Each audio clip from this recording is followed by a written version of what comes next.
que tá aí a expectativa? Tenso, né? Aquela tensão inevitável, né? Faz parte, né? Tá, né? Sem saber como é que vai ser. Ah, mas o importante é que vai chegar lá. Você está na caminhada. Se a prova for agora, for mais para frente, você está lá. Deixa eu dividir com você a tela. Vamos fazer o seguinte.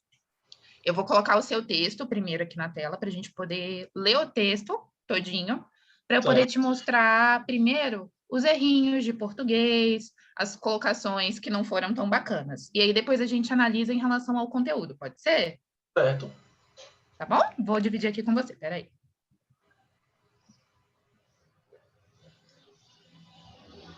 Tá aparecendo? Isso, Consegue apareceu. ver? Apareceu. Beleza. Deixa eu ver como é que eu vou fazer para mexer aqui. Ah, não, tá dando certo. Desculpa. É porque para mim também é um pouco novidade mexer aqui. Então vamos lá. A comercialização de entorpecentes e a sua estrita relação com a criminalidade preocupam autoridades e instituições públicas da área de segurança, as quais possuem a função de prevenir. A grafia de prevenir está errada. É um E aqui no lugar do primeiro I que você colocou, tá? E reprimir tais atividades ilegais e, consequentemente, reduzir os índices de crimes. Dessa forma, é inquestionável que as drogas e a violência necessitam de uma atuação eficaz do Estado. Nesse sentido, é válido destacar a presença do narcotráfico, como símbolo do crime organizado a nível global. Atualmente, comércio de drogas exercido por organizações criminosas constitui uma atividade extremamente lucrativa, uma vez que há interconexões com grupos de países fronteiriços, facilitando a entrada e a saída das substâncias por diversos pontos da fronteira, e uma rede de consumidores nacionais e estrangeiros, o que move e fortalece um sistema financeiro global. Primeiro ponto, olha o tamanho dessa frase. Olha o tanto de intercalação que a gente tem.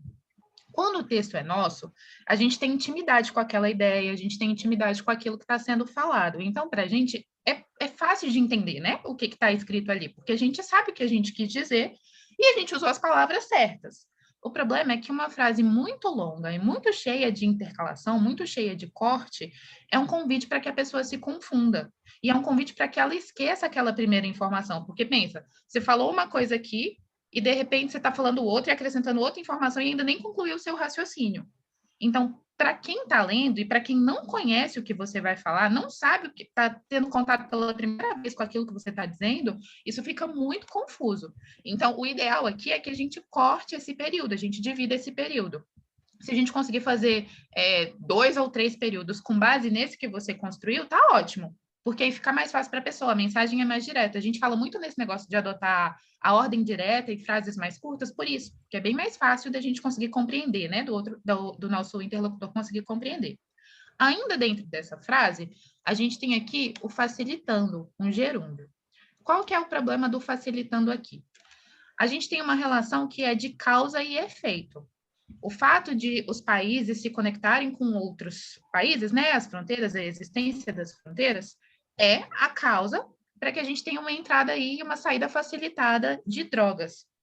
A gente não usa o gerúndio para esse tipo de ideia, para dar esse tipo de ideia. O professor Ari fez até uma publicação recentemente, e aqui tem o link. Quando você receber a publicação, você consegue acessar ou até entrando lá no Instagram dele, em que ele fala isso. Esse é um dos erros mais comuns na prova. As pessoas, a gente está tão acostumado a usar o gerúndio, né? É normal, assim, a gente usa tanto que acaba se usando também para isso. E não é o ideal. O ideal é que a gente use aí um pronome relativo. A gente retoma a ideia e aí explica no tempo da frase mesmo. Então, em vez de facilitando a entrada, a gente diz o que facilita, ou seja, isso que você fez antes é a causa para essa segunda coisa que a gente está apresentando. Resumindo, não é bom botar o gerúndio como se fosse uma consequência. Exatamente. Perfeito. Aí você colocou aqui também, uma redes de consumidores. Na Isso aí verdade, foi um erro que na hora de transcrever eu já tinha mandado, eu tinha cortado, na verdade, era uma facilitando, não, resumindo, era uma ampla rede de consumidores. entendi. Acontece. Mas pensa que aqui é a hora de acontecer isso mesmo. Na prova você vai estar livre disso. Na prova você vai estar bem mais atento a esse tipo de coisa. Então, fica tranquila. Mais para frente. Diante disso, pode-se mencionar a relação entre as drogas e a violência. Vê só o tanto que essa frase, que é mais curtinha, é ótima. Vê que você já passou a ideia que você queria, está completinha, está maravilhosa. Nesse viés, os reflexos dessa ligação são observados, por exemplo, com a comercialização, visto que as disputas por ponto de vendas entre facções criminosas e as dívidas aqui está sem acento, né? Entre traficantes e consumidores, aí a gente vai para uma outra situação. A dívida é de quem? É do consumidor com o traficante, certo? O traficante não está com dívida com o consumidor. O que gera o problema é porque o consumidor está em dívida com o traficante. O entre aqui, pensa que se a gente falasse assim, que existe um problema entre A e B. As duas pessoas estão com problema, certo? Quando a gente fala, elas estão com problema entre elas, mas as duas pessoas têm o problema. No caso, a gente tem só o consumidor tendo a dívida. O traficante não tem a dívida. Então, na verdade, é o uso mesmo da palavra. O entre não está adequado nesse contexto. A gente tem as dívidas dos consumidores com os traficantes. Beleza? E aí resultam, na maioria das vezes, em confrontos. Além disso, é essencial mencionar o consumo dessas substâncias, que é um dos maiores motivos de mortes e lesões no trânsito, e, além do mais, possui influência nas ocorrências de violência no âmbito doméstico. Por fim, é necessário apresentar ações do poder público diante dos problemas supracitados. Uma delas é o reforço da força policial em áreas mais vulneráveis ao tráfico, realizando abordagens em suspeitos constantemente e, em casos de flagrante, os encaminhando aos órgãos competentes. A outra, e não menos importante, seria o aumento das operações integradas, entre as corporações policiais, com o objetivo de promover o intercâmbio de informações e identificar infratores, sejam eles reincidentes ou não nas atividades ilícitas. Você pode ver que, microestruturalmente, o seu texto está muito tranquilo. E, como você mesmo colocou, assim, uma coisinha foi desatenção, foi bobagem, ou seja, não é que você não sabe, você sabe. A outra coisinha de dívidas, eu imagino que você saiba também, o acento ali foi uma bobeirinha que passou, então, assim, não é nada problemático. Você pode ver que está tranquilo ali. Vamos falar, então, da estrutura em si, pode ser? Pode sim, sim. Vamos passar para analisar aqui agora, parte por parte. Então, primeiro, a gente vai falar da sua introdução. Eu até ia dividir com você o arquivo, mas você vai receber depois o arquivo com a análise. Eu acho que vou deixar o texto na tela, que eu acho que fica mais fácil de ver quando você consegue ler o material. Pode ser? Eu tenho aqui também, tem aí, tá aqui, tá tranquilo. Então, vamos lá. O que a gente tem na nossa introdução? Você está trazendo para a gente a ideia de que o comércio de drogas é um problema que o Estado precisa enfrentar. A sua introdução tem 6 linhas. 6 linhas é muita coisa para uma introdução. Por quê? Porque a introdução tem para a gente o papel de contextualizar uma ideia, mas não desenvolver. Então, ela tem que ser rapidinha, porque o seu texto só tem 30 linhas, só pode ter 30 linhas, né? Então, se você acaba fazendo uma introdução que é muito grande, ela come espaço do seu desenvolvimento, e aí você deixa de efetivamente explorar uma ideia que a banca pediu. A ideia é que a gente faça uma introdução realmente mais curtinha, assim, mais para... O que é introdução? Qual que é o papel da introdução? Ela é uma vitrine. A pessoa não conhece seu texto ainda. Ela não sabe quais são as suas ideias, ela sabe qual é o tema que você tem para abordar, mas ela não sabe o que você pensa a respeito, o que você tem em mente. A introdução vai meio que falar assim, olha, tá aqui, essas são as ideias do João. Aí a pessoa vai olhar e falar, caramba, isso aqui tá interessante. Nossa, é sério? Então vou ver. Mas é tudo de uma forma muito rápida, assim, é só aquele primeiro contato mesmo, só aquela ideia geral, para que a pessoa pense, então aqui tem essa ideia, essa ideia, essa ideia, gostei e vou me aprofundar. Então, a gente não pode escrever muito na introdução, até para não prejudicar o desenvolvimento, mas tem que dar essa ideia geral. Por causa disso, 2 palavras fizeram falta na sua introdução. Narcotráfico, que você pode ver até que no desenvolvimento do texto, eles pedem, né, a abordagem do narcotráfico em si, e a ideia de crime organizado em escala global, crime organizado global, alguma coisa nesse sentido. Por quê? porque todo o texto está justamente tentando mostrar a ideia de que as drogas, o narcotráfico é um problema que vai além de um país. É um negócio que está indo, não é só uma questão assim de que o comércio é um problema para aquele estado. Ele é um problema muito maior, né? Muito mais difícil combater, inclusive, porque não tem como um único presidente fechar esse problema dentro dele, assim, resolver dentro dele. Então, essas duas palavras fizeram falta na sua introdução, para dar essa ideia. Uma sugestão, digamos assim, de tentar fazer essa abordagem seria: consumo desenfreado de drogas e a forte atuação do crime organizado representam um desafio para o Estado. Diversos outros delitos decorrem do narcotráfico, que é essa abordagem que eles pedem mais adiante, né? De você mostrar que o tráfico de drogas está relacionado com outras violências. Por isso, o poder público tem de atuar para resolver o problema e, assim, evitar a violência que ele gera. Essa tentativa, assim, de você misturar, né? Relacionar as ideias, mas de uma forma mais direta, e trazendo todas essas palavras que são chave para entender do que você está falando. Porque se a gente parasse para pensar só na sua introdução, por exemplo, a gente não veria que é um problema em escala mundial. A gente pensaria que pode estar falando da situação de um país só. A gente não estaria vendo esse todo, entende? Aí vamos para o primeiro aspecto. Narcotráfico como símbolo do crime organizado em escala global.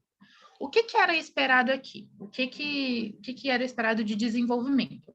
Era que você mostrasse que o narcotráfico é a atividade do crime organizado que mais rende dinheiro no mundo, e por isso que ela virou esse símbolo do crime organizado em escala global. Então, você pode, por exemplo, aqui no caso do Brasil, o mercado de drogas movimenta bilhões de reais todos os anos. A gente vê que os grandes traficantes, na prática, dificilmente são atingidos por isso, assim. O trabalho da polícia acaba sendo mais de enxugar gelo, né? De fazer uma ação aqui, mas que na prática não resolve o problema. A gente tem bancos internacionais que de alguma forma estão se valendo aí dessas movimentações. Tem países aí incluindo o valor do dinheiro movimentado com tráfico de drogas para parecer que o PIB é maior, enfim, tem uma série de coisas. E dentro dessa ideia de crime organizado global, a gente tem duas situações que são muito pertinentes para que a gente entenda que o narcotráfico é um símbolo desse crime que extrapola um país. A ideia de lavagem de dinheiro e a ideia de evasão de divisas. São duas coisas que a gente não encontra na sua... São dois crimes, né, que a gente não encontra no seu parágrafo, mas que são muito importantes da gente citar, porque com isso a gente está mostrando que esse comércio de drogas realmente constitui uma atividade que extrapola um território e que vai muito além de países próximos, na verdade. Ele vai num nível realmente muito maior. Foi muito pertinente quando você falou, por exemplo, dessa questão das fronteiras. É verdade. A gente tem, inclusive, se a gente parar para pensar, uma espécie de divisão internacional do tráfico. A gente tem países que são produtores, países que, de alguma forma, fazem ali a transformação, né, do produto, enfim, que exportam. Então, quando você coloca essa questão das fronteiras, é muito importante porque na nossa situação, principalmente, enquanto brasileiros, a gente tem um país que tem uma dimensão continental, que está perto de vários outros países que têm produção de drogas, a gente tem diversas rodovias e a gente tem portos e tudo mais, então o tráfico de drogas, a gente é rota, né? A gente realmente é um ponto de escoamento. Então, essa foi uma observação muito pertinente, mas precisava ir um pouquinho mais além, só para conseguir mostrar isso, que por que o tráfico de drogas e não outro crime, por exemplo, para ser esse símbolo do crime organizado global? É justamente essa dificuldade, por exemplo, de conseguir atingir os chefões. E essa questão da lavagem de dinheiro, que é a forma como eles conseguem fazer com que o dinheiro que eles movimentam, né, passe a ser limpo, por assim dizer, possa ser incorporado à economia. A evasão de divisas, porque a pessoa simplesmente manda o dinheiro para outro país. E aí ela mandou para outro país, além do dinheiro não estar aqui, não tem mais controle, né? Não tem mais essa noção dessa situação. Ponto 2. Aspecto 2. Relação entre drogas, as etapas, né? Produção, comercialização e consumo, e a violência. Você trouxe para a gente que existe uma relação entre a comercialização de drogas e a violência. E é verdade, você acertou. A gente tem aí as disputas por pontos de drogas, é um fato, né? A gente tem as facções que são rivais e que querem tomar aquela região, e os confrontos que existem entre traficantes e consumidores por causa de dívidas. Em relação ao consumo, você trouxe para a gente que o uso das drogas é um dos maiores motivos de mortes e lesões no trânsito. O problema dessa informação é, quem diz isso? Você entende que você está... Não estou dizendo que você está certo, não estou dizendo que você está errado, na verdade. Mas eu falo assim, a partir do momento que a gente expõe uma ideia assim, que a gente chega e fala que a gente está fazendo uma espécie de comparação. Se eu digo que... Uma coisa é eu dizer que as drogas causam lesões no trânsito. A gente sabe que as pessoas, quando estão alteradas de alguma forma, elas realmente não estão aptas a dirigir. Ok. Isso é uma relação até levemente lógica. Mas se eu digo que ela é uma das maiores causas, eu estou fazendo uma comparação com todas as outras causas existentes. Então, quem diz para você isso? De onde surgiu essa informação? Isso é uma pesquisa? Se isso é uma pesquisa, se isso é um dado, isso precisa estar dito no texto, porque isso precisa estar referenciado. E, na verdade, é muito bom que você traga esse tipo de informação, porque isso mostra que você está atualizado, que você está acompanhando o que se produz sobre esse tema, sabe? Que você está por dentro. Só que você precisa deixar claro de onde que isso veio, para não parecer que você está supondo que isso está na sua boca. Pelo contrário, você está referenciado, você falou isso com base em alguma coisa, mas precisa dizer qual é essa coisa que foi a sua base. Aí você falou ainda o fato de o uso de drogas estar relacionado a casos de violência doméstica. Tá vendo que a abordagem é um pouquinho diferente? Pode parecer sutil, mas é diferente, porque quando você faz isso, você não está falando que o tráfico de as drogas, enfim, são a maior causa ou estão entre as principais causas. Você está falando que o uso de drogas acarreta em violência doméstica. É um fato. É um fato, assim, a gente sabe que acontece, é triste, a gente vê em novela, a gente vê em filme e tudo mais. Mas aí você não tem uma base de comparação. Então, o que você está falando independe de prova, digamos assim. Porque quando eu falo que uma pessoa é mais que a outra, eu tenho que ter uma referência para poder dizer isso, né? Então, tem que tomar cuidado, assim, com esse tipo de informação. Qual que é o problema? Que não é, na verdade, um problema. O que ficou faltando nesse aspecto? Para esse aspecto, esperado é que você demonstrasse que todas as etapas, e ele disse para você lá em cima quais etapas ele queria, estavam relacionadas a outros tipos de crime, que o tráfico movimenta, né, a violência para além da venda. Faltou falar da produção. Quando a gente fala da produção de drogas, que tipo de crime a gente tem associado lá?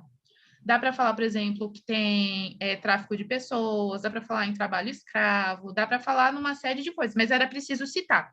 Para cada etapa, você tinha que trazer isso.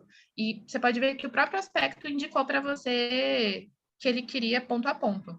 Então, assim, acaba que o enunciado do aspecto meio que dá dica para a gente do que está esperando que a gente vá falar. Por fim, aspecto 3. Ação esperada do poder público diante do problema das drogas e do crime organizado. Aqui, o que a gente quer, né? O que o seu corretor está esperando?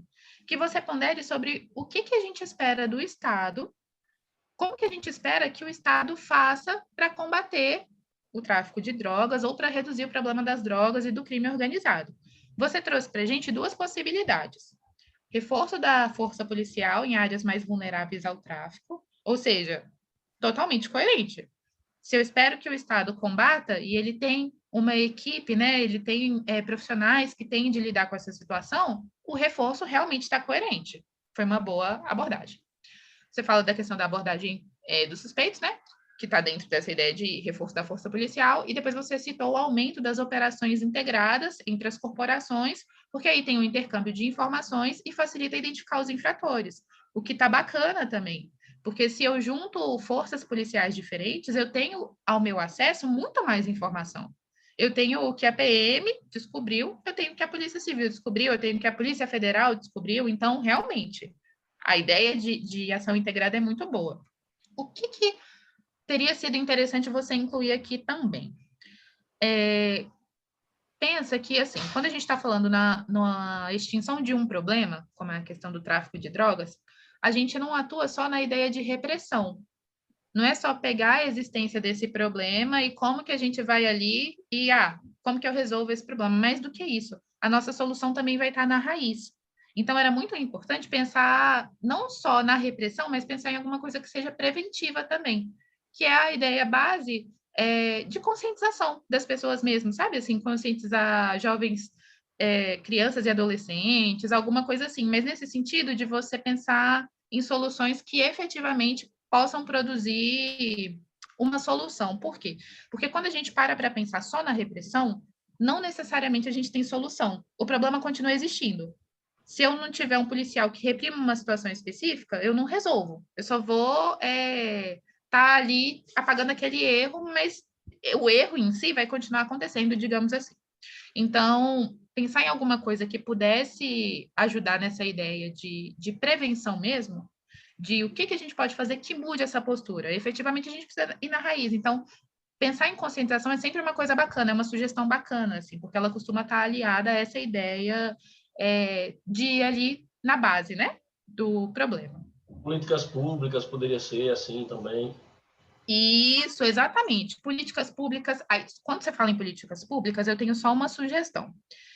Quando a gente fala de forma muito generalizada, a gente acaba que não diz nada também. Então, é muito bacana quando você diz de que política pública você está fazendo. Falando. Desculpa, é que eu falo e vou me embolando. Porque quando eu falo, por exemplo, eu tenho um problema e eu proponho políticas públicas para resolvê-lo. O que eu disse? Entende? Então, assim, se você puder ser mais claro quanto a isso, é sempre melhor para você, porque você está sempre passando uma ideia mais coerente com o que de fato você está pensando. Políticas públicas que seja de conscientização, de mostrar quais são os problemas que a droga causa, sabe? Alguma coisa que você ilustre melhor a sua ideia, que aí fica mais claro que, massa, então eu tô vendo que o João realmente tá pensando naquilo, que ele não tá falando uma coisa jogada, que ele, né, raciocinou aquilo direitinho. Sobre a sua apresentação, agora vamos olhar a estética do texto. Sim. O texto, além de conteúdo, e o conteúdo com certeza é extremamente importante para a gente, ele tem a estética. A gente olha um texto e pensa, tá bacana de ler. Ou a gente olha e estranha. Quando a gente pensa, por exemplo, em texto na internet, não pensa no seu texto em si, pensa nas páginas. Uma página de jornal, por exemplo, a gente tem tendência a achar que uma página é mais convidativa que a outra, seja por causa da cor que está sendo usada, seja por causa da fonte que está sendo usada ali na letra. Então, tudo isso conta. O nosso olhar se acomoda. A mesma coisa acontece quando a gente pega num texto escrito. A sua letra é legível, tá ótima. Você não tem nenhuma letra que é confusa de olhar e falar assim, nossa, não dá para entender se isso aqui é um R ou é um N, não dá para entender se é maiúsculo ou minúsculo. Isso não acontece com você. Então, isso está ótimo. Os seus parágrafos, eles tendem a ter uma proporcionalidade de tamanho, que é muito legal também. Por quê? A banca, quando ela te propõe um tema, e ela quer que você faça, você tem que fazer a introdução, né, essa breve apresentação, e depois desenvolver os aspectos que ela pediu. Ela não diz que um aspecto é mais importante que o outro. Todos os aspectos são igualmente importantes. Então, se você faz um parágrafo gigante para abordar um aspecto, mas faz um parágrafo muito pequeno para abordar outro, você não está equilibrando. E esse problema você não tem, pelo contrário, você dá uma importância ali muito semelhante. Então, mandou super bem em relação a isso. O recuo que indica o início dos seus parágrafos está muito pequeno. Se você olhar o último parágrafo ali no finzinho, quer ver? Deixa eu te mostrar. Olha aqui o espacinho. Oi? Esse último, né, parágrafo, né? Isso. Você vê que está muito pertinho? Que, de certa forma, olha só o tamanho dele aqui. Tá vendo que a mãozinha cabe aqui e sobra um pouquinho, né? Entendi. Olha aqui a vírgula e o E. Se você parar para pensar, a distância não está tão grande assim. Então, o outro parágrafo já terminou ali no final da linha, que não tem problema nenhum, tá ótimo, você aproveitou a linha. Mas você vê que, assim, para o corretor pode gerar uma... Eita, peraí. Esse daqui tem uma distância um pouquinho melhor, mas também está pequena. Esses dois, né, em cima? O que a gente tem como padrão?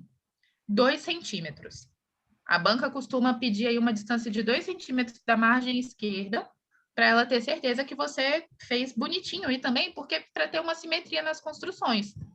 2 centímetros deixa tudo encaixadinho ali, né? Deixa tudo bonitinho, você não tem um parágrafo que está muito recuado, mas também tem uma distância que é possível de enxergar.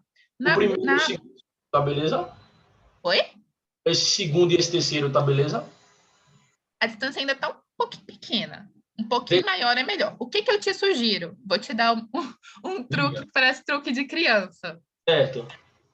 Régua, mede no seu dedo. E Certo. aí, você Coloco vê lá. algum risquinho no seu dedo, alguma coisa assim na sua falange que te dê como referência. Que aí você pode adotar, que aí você tem uma certeza, né, de que está dentro desse nível, porque senão acaba gerando confusão mesmo. Esse último parágrafo, ele é o que mais se destaca nisso, porque você vê que acaba que ele está tão coladinho ali, e a sua letra é uma letra grande. Então, assim, fica parecendo que é uma distância normal que você daria de outra coisa. A outra coisa sobre a sua apresentação, que foi muito bacana, parabéns. Você demonstra muito respeito às margens, porque o texto tem que estar dentro daquele espaço. A gente não pode ficar ali comendo a beiradinha da margem, sabe? Então, você fez bem, você encaixou ali dentro.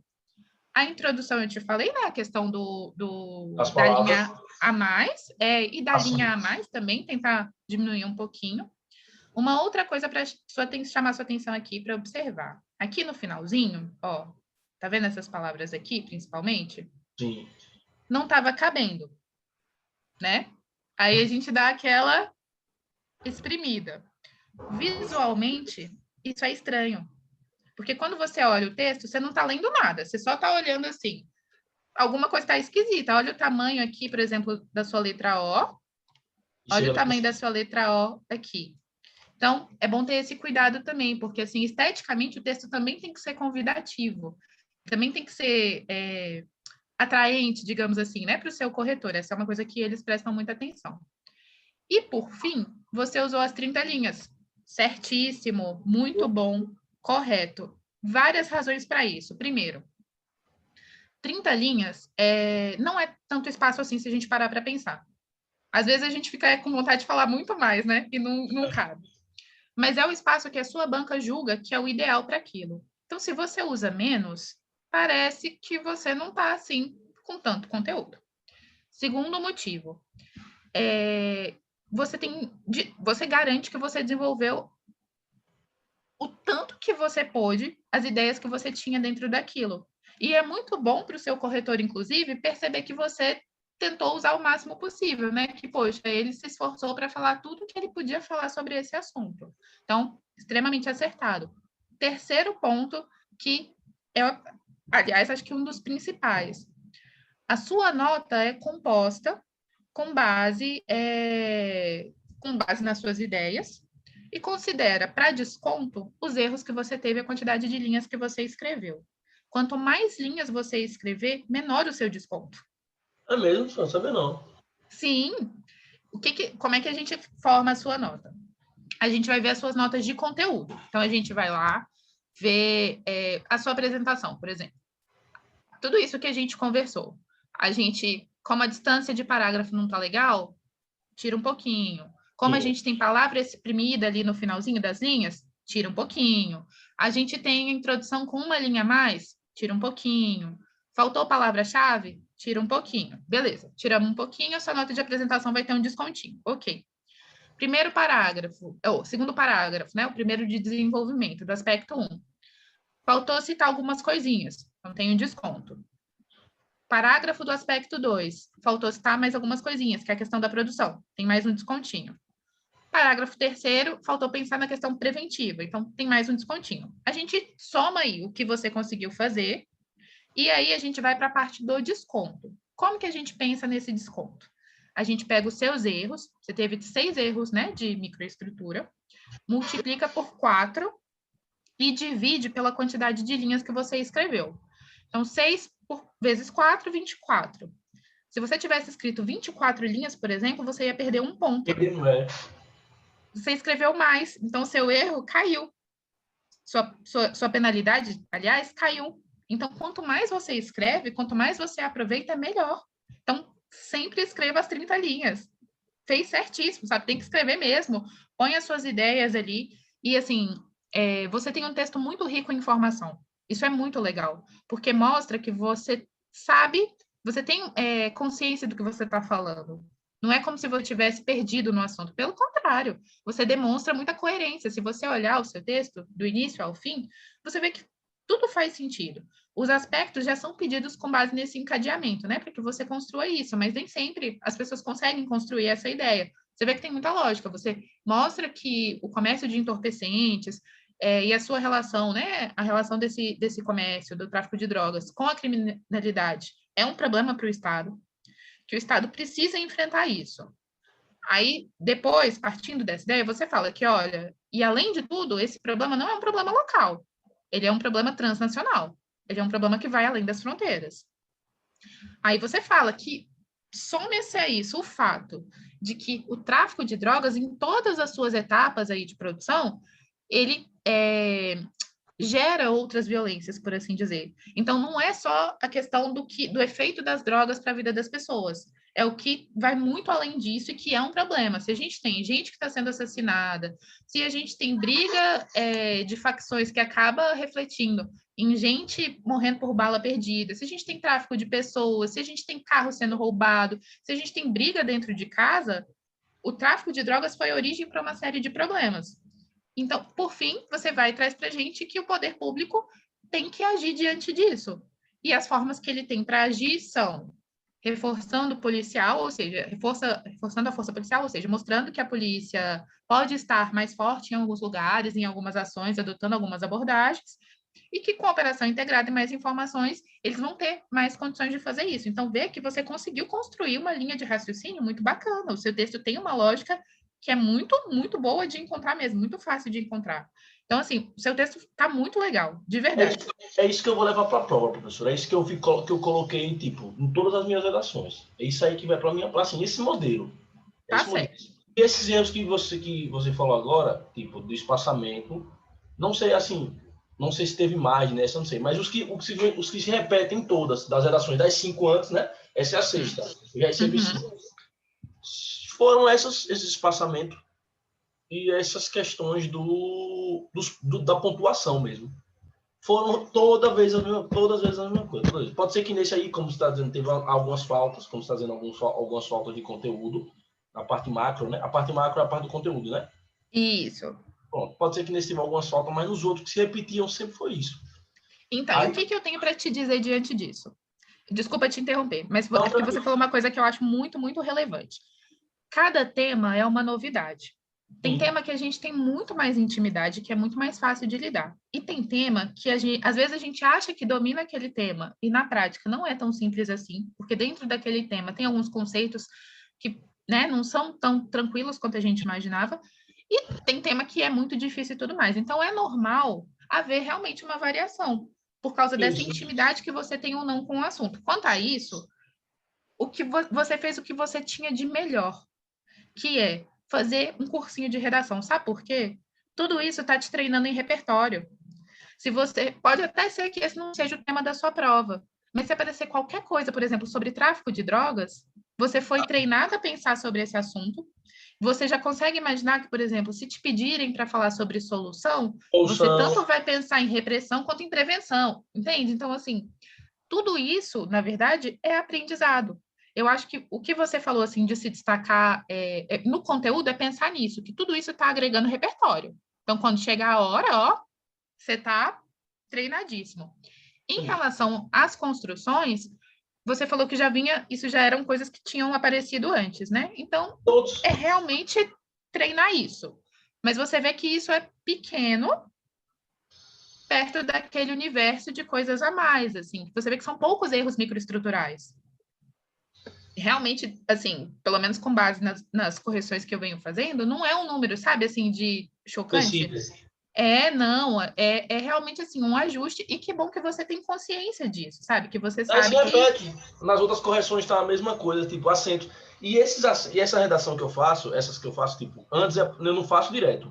Antes eu faço no lápis e depois na transferência. Na redação lá, estão, como é que se diz? Os acentos estão certos. Só que na hora de eu transcrever, eu acabo errando. Entendi. E eu gosto de colocar o tempo, por exemplo, entendeu? Porque se for ficar aqui, antes de eu mandar para vocês, se for mandar assim, eu faço aqui e tipo, os erros, às vezes eu tento, às vezes eu não olho. Eu conto o tempo e mando. Mas se fosse por ficar olhando, eu ia ver. Mas às vezes a maioria da transcrição mesmo que eu esqueço. Não, tudo bem. Mas é bom que você já, inclusive, sabe que é uma coisa para prestar atenção, Tá né? Para batendo acender o toda vez. alerta. Tá batendo É, toda vez, né, coisa? e vai dar tudo certo, viu, João? Você vai É. fazer a prova da PRF? Isso. A prova da PRF. Só outra coisa, Raquel. A Claro. introdução, caso a introdução seria, no caso, um chamamento, é isso que você quer dizer. E Isso, mais ou menos de 5 linhas. Poderia ser, ou 4. isso. Até 5 linhas. Tranquilo. Vou te dar uma ideia que talvez faça sentido para você. Notícia de jornal na internet. Você lê inteira? Não. Assim, mas o início é que chama mais atenção. É isso que quer dizer? Então, é o que eu ia te falar. Em geral, a gente não lê por inteiro. A gente lê o primeiro parágrafo, se ele tiver muito bacana, a gente lê o segundo, o terceiro. Então, assim, é mais ou menos essa ideia. Aquele primeiro parágrafo, ele traz para a gente essa vitrine, ele dá uma noção. É claro que o seu corretor vai ler tudo, mas eu falo assim, ele tem que dar para a gente essa noção, sabe? Assim, de essa sensação assim de, eu sei, tô vendo aqui, que massa, que ideias boas, e eu sei, isso aqui é a minha promessa. Ele está me falando que ele vai tratar desses temas e eu vou encontrar esses temas mais adiante, mas o aprofundamento desses temas é só lá na frente. Aqui é só uma ideia das ideias que ele tem para trazer. Essa repetição, esse chamamento tipo do argumento, você vê que eu boto. Nesse sentido, é válido destacar a presa. Isso aí é o chamamento do argumento. Tá vendo? Tá ótimo. É tranquilo, Tá né? ótimo, porque você vê que você está elencando as ideias. Você está Tranquilo. mostrando que uma ideia é conectada à outra, porque cada parágrafo ele tem uma certa independência, ele tem que ter começo, meio e fim. Mas ele tem que fazer sentido junto com aquele conjunto. Então, é aquilo que eu te falei, a gente vê que o seu texto tem uma lógica, ele tem uma sequência que está bem coordenada. As suas ideias se conectam, e você promove essa conexão, reforça essa conexão quando você usa o nesse sentido, diante disso, ou seja, você está retomando o que você falou anteriormente e fazendo a conexão com o que vem mais para frente. Por fim, ou seja, diante disso tudo que eu já falei ali, depois disso tudo que eu já falei, então tá certíssimo. Tranquilo. Essa redação vai para aquela base de correção? Você vai receber. Eu O vou e-mail. encerrar a nossa gravação e aí Hum. você vai receber também o vídeo para você poder assistir de novo, poder ver com mais calma, e você vai ter acesso tanto à correção, essa correção do jeito que está aqui, que você está vendo com esses errinhos, a correção por escrito, falando sobre cada tópico para você poder sobre a introdução, sobre o seu aspecto 1, aspecto 2, aspecto 3, falando sobre a sua apresentação, tudo isso vai estar lá. Entendi. Aí, ó, acabaram de explicar aí. Você vai receber o PDF da macro e da micro e depois o vídeo. Entendi. A nota, professor, também vai na hora ou teve nota? Vai, eu posso te falar também a nota aqui, peraí. 14,8. Certo. Mas você vai ver, lá está explicadinho para você porque a nota de cada, o que foi tirado, digamos assim, os seus acertos, porque você teve muitos acertos também. Tá lá tudo bem? Tranquilo. Tá bom? Tranquilo, professor. É isso. Muito obrigada, João, de verdade. Muito obrigado, certo? Parabéns, tá no caminho, viu? Ok, muito obrigado pela atenção. Imagina, um abraço. Tchau. Então, até mais. Tchau.